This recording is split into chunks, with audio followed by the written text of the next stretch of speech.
दोस्तों, हमारी आज की कहानी का टॉपिक है सौतेली माँ। तो आइए देखते हैं हमारी आज की ये कहानी। निराली एक छोटी सी लड़की थी। निराली के जन्म देते ही उसकी माँ का देहांत हो जाता है, जिससे उसके पापा बहुत दुखी होते हैं। हे भगवान, मैं अपनी छोटी सी बच्ची को अकेले कैसे पालूंगा। अभी तो ये बहुत छोटी है, मुझे इसके लिए कुछ करना पड़ेगा। महेश दूसरी शादी कर लेते हैं, जिससे उसकी बच्ची को माँ का साया मिल जाता है। महेश की पत्नी पूनम निराली को अपनी सगी औलाद से भी ज्यादा प्यार करती थी। कुछ समय बीतता है। निराली भी 10 साल की हो चुकी थी और पूनम को भी अब दूसरा बच्चा हो जाता है। देखो निराली बेटा, ये तुम्हारा छोटा भाई है, तुम इसका अच्छे से ध्यान रखोगी ना? हाँ मम्मी, मैं अपने छोटे से भाई का बहुत अच्छे से ध्यान रखूंगी। वैसे तो पूनम निराली को भी बहुत प्यार करती थी, कभी भी उसके साथ उसने सौतेला बर्ताव नहीं किया था। पर दूसरे बच्चे की वजह से उसका टाइम ध्यान बट सा गया था, जिससे निराली को बिल्कुल अच्छा नहीं लगता था और कुछ वही अड़ोस पड़ोस के लोग उसको भड़का देते थे। हे राम, अब तो पूनम इस बिन माँ की बच्ची पर भी ध्यान नहीं देगी। आखिर अब उसका अपना बेटा जो हो गया है। हाँ सही कह रही हो बहन, ये तो उसकी सौतेली बेटी है, तो भला अब वो इस सौतेली बेटी पर क्यों अपना प्यार दिखाएगी? अब तो उसका अपना बेटा जो है प्यार लुटाने को। बेचारी निराली बिन माँ की बच्ची ना जाने कैसे रहेगी अब। निराली जो थी उन दोनों की बातें सुन लेती है और उसके मन में पूनम के लिए नफरत की शुरुआत हो जाती है। एक दिन निराली स्कूल से घर आती है। उस समय पूनम अपने बेटे को सुला रही थी। माँ, मुझे बहुत भूख लगी है, जल्दी से खाना दे दो। निराली, तुम किचन से खाना ले लो खुद, मैं अभी छोटू को सुला रही हूँ। निराली को यह सब सुनकर बहुत गुस्सा आता है और वो जोर जोर से चिल्लाने लगती है। नहीं नहीं, मुझे तो खाना आप ही ला कर दोगी, वरना मैं खाना नहीं खाऊंगी। निराली के चिल्लाने से छोटू नींद से उठ जाता है और रोने लगता है।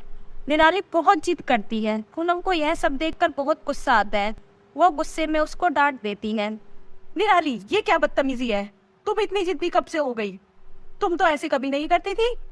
मम्मी, आपने मुझे डांटा, आप मुझे प्यार नहीं करते, मुझे पता है, क्योंकि मैं आपकी सगी बेटी नहीं हूँ ना। निराली रोते हुए अपने कमरे में चली जाती है। पूनम को निराली का ऐसा बोलना अच्छा नहीं लगता।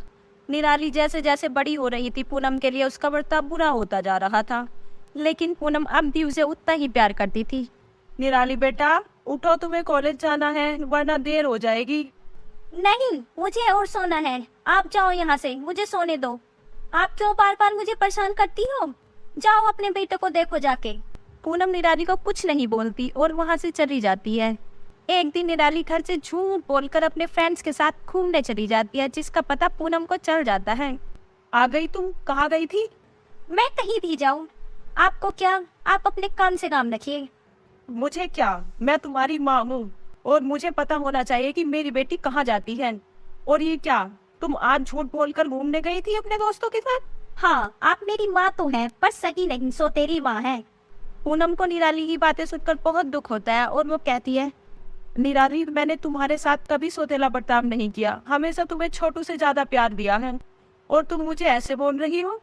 हाँ, क्योंकि आप मुझसे प्यार नहीं करती, सब दिखावा करती हैं, और अब मुझे आपको कोई सफाई नहीं देनी।